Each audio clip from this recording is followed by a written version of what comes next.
Praise the Lord church. आज का हमारा विषय है, क्या महिलाएं पास्टर या शिक्षक बन सकती हैं? आजकल कई लोग इस बात को लेकर कंफ्यूज या दुविधा में रहते हैं कि क्या महिलाएं पास्टर बन सकती हैं या नहीं। कुछ लोग कहते हैं हाँ बिल्कुल, क्योंकि प्रेरित पौलुस गलातियों 3:28 में साफ कहता है कि प्रभु यीशु मसीह में हम सब एक हैं, ना तो यहूदी है और ना यूनानी, ना दास, ना स्वतंत्र, ना पुरुष है और ना स्त्री। इसीलिए ये वचन स्पष्ट रूप से दिखाता है कि स्त्रियां भी पास्टर बन सकती हैं। लेकिन दूसरी ओर कुछ लोग कहते हैं नहीं, क्योंकि बाइबल इसे पूरी तरह मना करती है, जिसका मुख्य आधार 1 तीमुथियुस 3:1 और 2 में दिया गया है, जहां पास्टर या अध्यक्ष के लिए योग्यताएं बताई गई हैं, जो स्पष्ट रूप से केवल पुरुष के बारे में बात करती हैं, ना कि स्त्रियों के लिए। यहाँ साफ लिखा है, यदि कोई अध्यक्ष का काम चाहता है तो वह अच्छे काम की इच्छा रखता है। इसीलिए अध्यक्ष को निर्दोष एक पत्नी का पति होना चाहिए। इसीलिए बहुत से लोग मानते हैं कि बाइबल महिला पास्टर की शिक्षा को सपोर्ट नहीं करती। प्रियो, ये मायने नहीं रखता कि हम क्या सोचते हैं, मायने ये रखता है कि बाइबल इसके बारे में क्या कहती है। आइए समझते हैं। आज बहुत से लोग मिनिस्ट्री यानी चर्च में सेवा के काम और पास्टरल ऑफिस यानी कलीसिया चलाने का अधिकार को एक ही समझ लेते हैं, जबकि ये दोनों अलग अलग सेवाएं हैं। प्रियो, सच्चाई ये है कि हर कोई चर्च में सेवा के काम कर सकता है, चाहे वह पुरुष हो या महिला, जिसमें गवाही देना, सिखाना और सुसमाचार फैलाना शामिल है। लेकिन पास्टर का पद एक अलग जिम्मेदारी और अधिकार से जुड़ा होता है, जिसके बारे में बाइबल हमें स्पष्ट रूप से बताती है। अगर हम बाइबल को शुरुआत से ध्यानपूर्वक पढ़ें तो ये स्पष्ट होता है कि परमेश्वर ने स्वयं ही आध्यात्मिक नेतृत्व यानी स्पिरिचुअल लीडरशिप का एक निश्चित पैटर्न स्थापित किया है, जो केवल पुरुषों के लिए निर्धारित दिखाई देता है। बाइबल के अनुसार इन पदों को अलग अलग नामों से पुकारा गया है, जैसे चरवाहा यानी पास्टर, अगुआ या अध्यक्ष यानी ओवरसियर, प्राचीन यानी एल्डर और सेवक नेता यानी मिनिस्ट्री सर्वेंट लीडर। अब समझते हैं कि कैसे स्वयं परमेश्वर ने सबसे पहले पास्त्रीय पद यानी पास्टर ऑफिस की नींव रखी और एक पैटर्न स्थापित किया, जहां परमेश्वर खुद ही मनुष्य के लिए पास्टर यानी चरवाहा और ओवरसियर यानी निगरान बना। जैसे कि भजन संहिता 23:1 में लिखा है, यहोवा मेरा चरवाहा है, और 1 पतरस 2:25 में परमेश्वर को तुम्हारी आत्माओं का चरवाहा और निगरान कहा गया है। जैसे कि उत्पत्ति चैप्टर 2:3 में हम देख सकते हैं कि अदन की वाटिका केवल एक बगीचा नहीं थी, बल्कि वह परमेश्वर और मनुष्य की संगति का स्थान भी था, जहां परमेश्वर की उपस्थिति निवास करती थी। वहां परमेश्वर ने आदम और हवा को सीधे मार्गदर्शन दिया, कैसे जीवन जीना है और क्या सही है और क्या गलत है। दूसरे शब्दों में कहें तो सबसे पहला पास्टर, शेफर्ड और ओवरसियर स्वयं परमेश्वर ही था, जो अपने लोगों को मार्ग दिखा रहा था, उनकी देखभाल कर रहा था और उन्हें सत्य में चलना सिखा रहा था। अर्थात शुरुआत से ही आध्यात्मिक अधिकार यानी स्पिरिचुअल लीडरशिप और मार्गदर्शन का सिद्धांत स्थापित हो गया था, और उसका स्रोत स्वयं परमेश्वर था। यही सिद्धांत आगे चलकर मिलाप वाले तंबू, यहूदियों के मंदिर, प्रभु यीशु के समय की सभाएं, प्रारंभिक कलीसियाएं तथा आरंभिक कलीसियाएं पिताओं यानी अर्ली चर्च फादर्स जैसे Ignatius of Antioch, Clement of Rome, Polycarp of Smyrna और आयरनस ऑफ लॉयंस की शिक्षा में भी स्पष्ट रूप से दिखाई देता है। यही व्यवस्था आज भी विभिन्न कलीसियाओं जैसे कैथोलिक चर्च और ईस्टर्न ऑक्सीडस चर्च में भी देखी जा सकती है। आइए हम इन्हें एक एक करके देखें, ताकि पुरुषों के लिए आध्यात्मिक नेतृत्व यानी स्पिरिचुअल लीडरशिप का क्रम समझ सकें। पहले इजराइल के जंगल में मिलाप वाले तंबू के समय लगभग 1500 ईसा पूर्व परमेश्वर ने एक विशेष व्यवस्था स्थापित की, जब उसने हारून और उसके वंश अर्थात लेवी गोत्र को चुना। निर्गमन 28:1 में लिखा है, तू अपने भाई हारून और उसके पुत्रों को इजराइलियों में से अपने पास बुला कि वह मेरे लिए याजक का काम करे। इससे स्पष्ट होता है कि याजक का कार्य कोई साधारण जिम्मेदारी नहीं थी, बल्कि परमेश्वर द्वारा निर्धारित की गई एक पवित्र और विशेष बुलाहट थी, जो विशेष रूप से पुरुषों के लिए ठहराई गई थी। इसके बाद जब इजरायली लोग प्रतिज्ञा किए हुए देश में बस गए, तब परमेश्वर की उपासना मिलाप वाले तंबू से आगे बढ़कर मंदिर में स्थापित हुई। सबसे पहले ये मंदिर राजा सुलेमान के समय बनाया गया, जहां परमेश्वर की उपस्थिति का विशेष प्रकट होना माना जाता था। 1 राजा 6 की 1 के अनुसार सुलेमान ने यह मंदिर बनवाया और याजकाई की वही व्यवस्था जारी रही जो पहले से स्थापित थी, यानी हारून के वंश और लेवी गोत्र के पुरुष ही याजक के रूप में सेवा करते थे। मंदिर में याजक लोगों की ओर से बलिदान चढ़ाते थे, व्यवस्था सिखाते थे और परमेश्वर की उपासना को व्यवस्थित रखते थे। ये वही व्यवस्था थी जो प्रभु यीशु के समय यहूदियों के मंदिर में भी अपनाई जा रही थी। इससे ये स्पष्ट होता है कि स्थान बदल गया, तंबू से मंदिर, लेकिन आध्यात्मिक नेतृत्व का पैटर्न वही रहा जो परमेश्वर ने पहले ही पुरुषों के लिए स्थापित किया था, ना कि स्त्रियों के लिए। फिर हम नए नियम में आते हैं जहाँ प्रभु यीशु मसीह स्वयं अपनी सेवा शुरू करते हैं।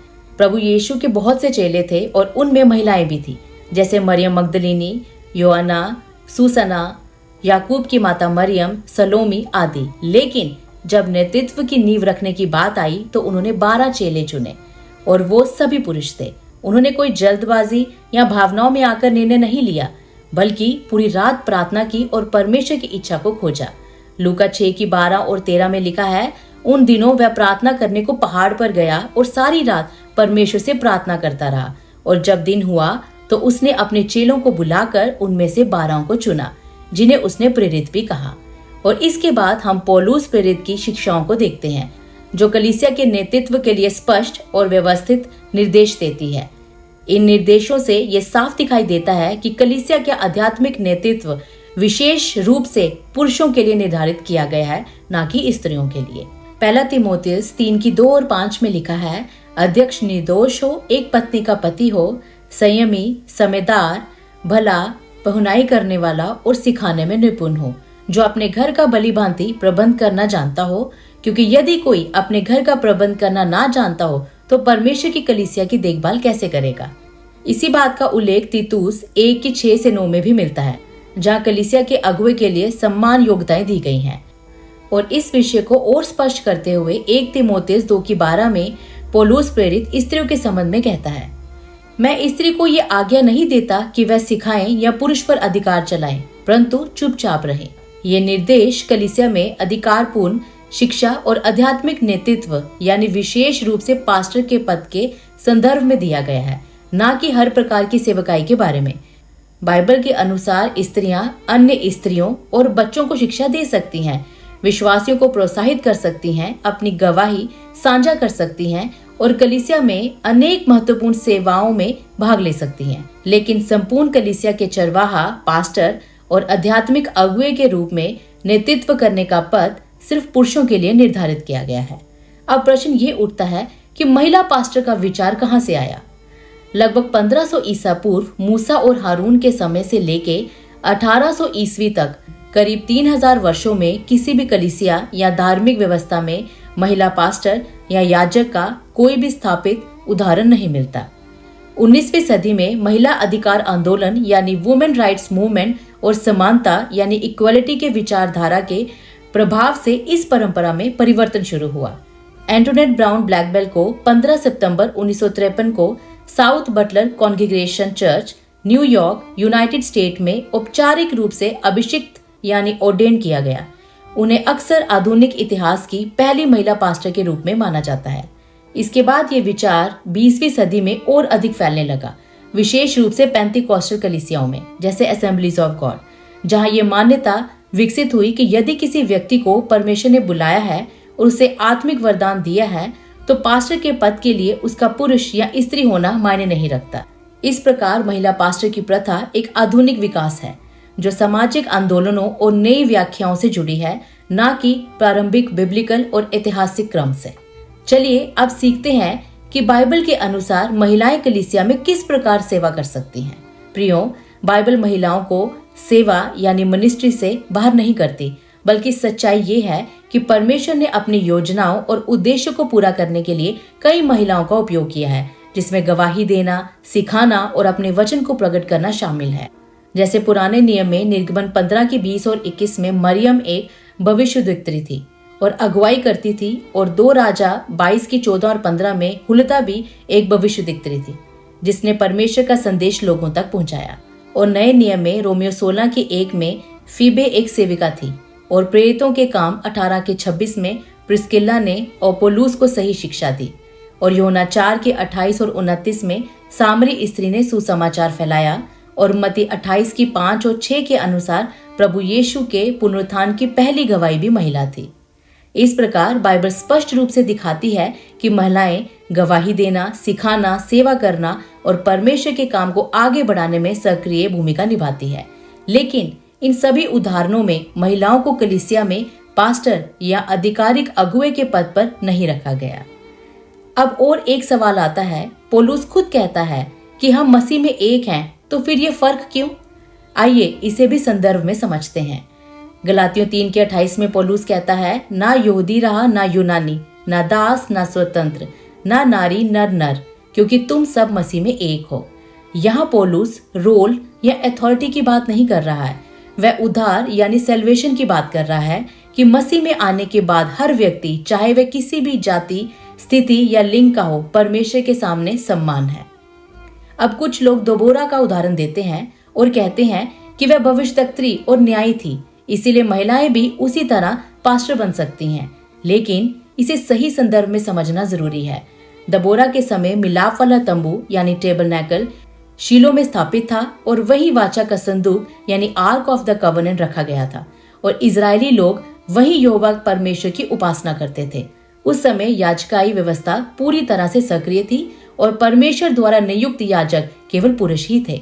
जैसे यहोशुआ की किताब 18 की 1 में लिखा है कि इजरायलियों ने मिलाप वाले तंबू को शीलो में खड़ा किया। दूसरी ओर दबोरा स्वयं शीलो में याजिका सेवा नहीं कर रही थी, बल्कि न्यायों की किताब 4 की 5 के अनुसार वह अप्रेम के पहाड़ी प्रदेश में बैतल और रामा के बीच दबोरा के खजूर के वृक्ष के नीचे बैठकर इजरायलियों का न्याय करती थी। इसका अर्थ यह है कि दबोरा का उपयोग परमेश्वर ने एक विशेष परिस्थिति में न्याय और भविष्यद्वक्ता के रूप में किया, न कि मिलाप वाले तंबू में याजिका या स्थापित आध्यात्मिक नेतृत्व की भूमिका में। वह ना तो याजक थी और ना ही नए नियम के अर्थ में पास्टर थी। इसीलिए दबोरा का उदाहरण ये सिद्ध नहीं करता कि उस समय परमेश्वर ने किसी स्त्री को याजिकाई या नियमित आध्यात्मिक नेतृत्व के पद पर नियुक्त किया था। इसलिए बाइबल के अनुसार महिलाएं मिनिस्ट्री कर सकती हैं, सेवा कर सकती हैं, सिखा सकती हैं, सुसमाचार फैला सकती हैं, लेकिन पास्टर यानी स्पिरिचुअल लीडरशिप का पद परमेश्वर ने सिर्फ पुरुषों के लिए ठहराया है, ना कि स्त्रियों के लिए। आमीन। प्रियो, हमने एक व्हाट्सएप चैनल बनाया है और मैं चाहती हूँ कि आप सब हमारे व्हाट्सएप चैनल के साथ जुड़े। लिंक आपको डिस्क्रिप्शन बॉक्स में मिल जाएगा। और मैं उन सब भाई बहनों को धन्यवाद करती हूँ जो हमारी मिनिस्ट्री को सपोर्ट कर रहे हैं। प्रभु आप सबको आशीष दे।